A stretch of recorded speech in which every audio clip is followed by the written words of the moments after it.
How the Mighty Have Fallen. Now, this particular story came across my Twitter timeline, and it features Jonathan Majors, who now finds himself a part of a round table called the Den of Kings on a Kurt Franklin YouTube channel. Now, the reason why I say How the Mighty Has Fallen, because before this, he was set up to be the next big villain for the MCU. And it seems like he was on pace to having a Michael B. Jordan type of career. I mean, he was in the Creed movie with him. And again, he was being set up to be the next big villain in the MCU and all the other movie projects that come along with that. But once he was seen running away from, people assume she's a white chick, but in reality, she's a mixed breed.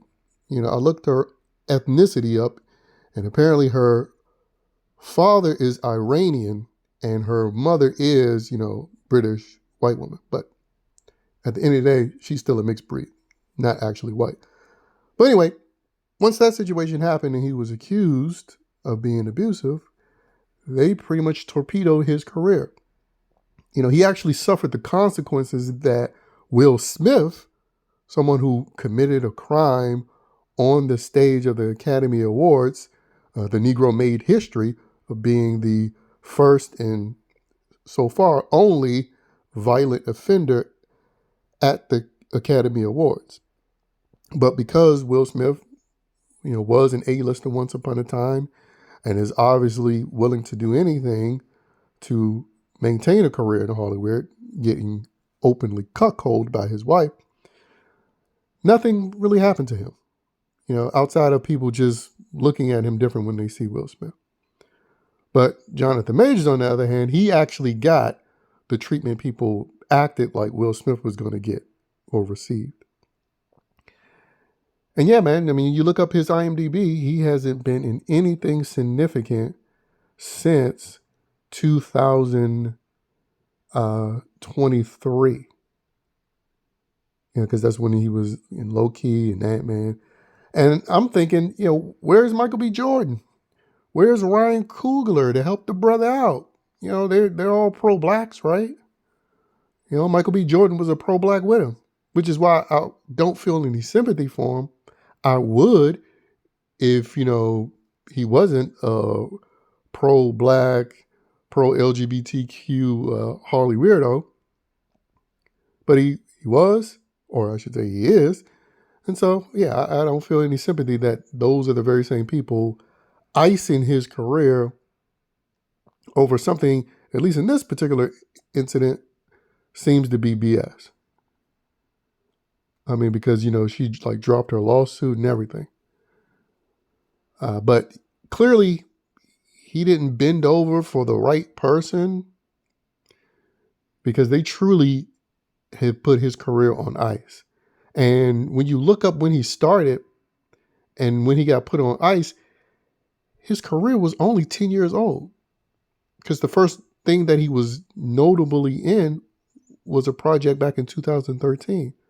In 2023 is when he got his career put on ice. So again, only 10 years.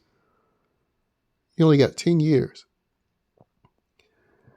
But yeah, this is what you get when you're not in lockstep with the agenda. Clearly he wasn't in lockstep with one particular thing. And, his so-called pro-black allies, Michael B. Jordan and Ryan Coogler, not coming to his rescue.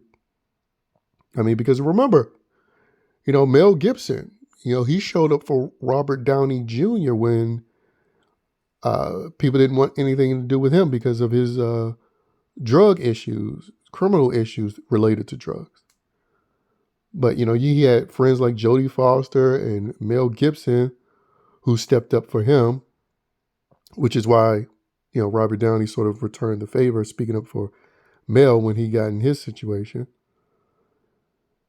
And I'm trying to think of somebody else that had people vouch for them when they were on their low.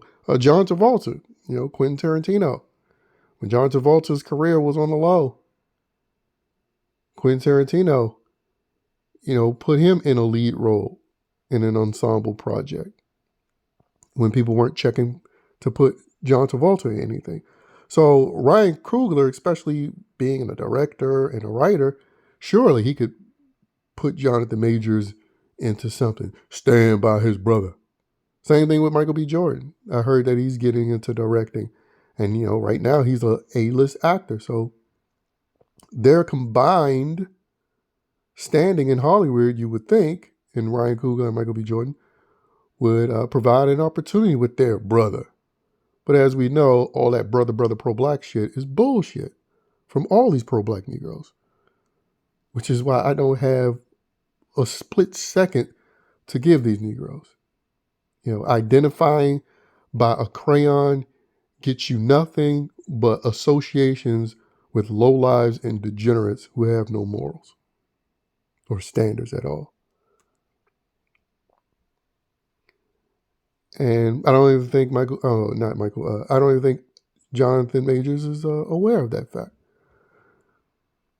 But now he's a part of some freaking roundtable on Kirk Franklin's YouTube channel called Den of Kings. These Negroes love to give themselves these self-aggrandizing titles. And he's up there with Ray J, who's a near 50-year-old wannabe teenager degenerate. NLE the Chopper, who is a murder activist, because that's what you should just call these rappers, because he's specifically a drill rapper. I mean, rap in general has been taken over by gangster rap, now going on for 30 years. But the drill rappers do take it to another level. And that's what he is. So he's sharing a panel with two sexual degenerates openly in Ray J and Kirk Franklin, who's also a false prophet, and then a homicidal maniac advocate in L.E. the Chopper. And then the other two guys, I think one is a comedian and a fake doctor. But that's where he is now.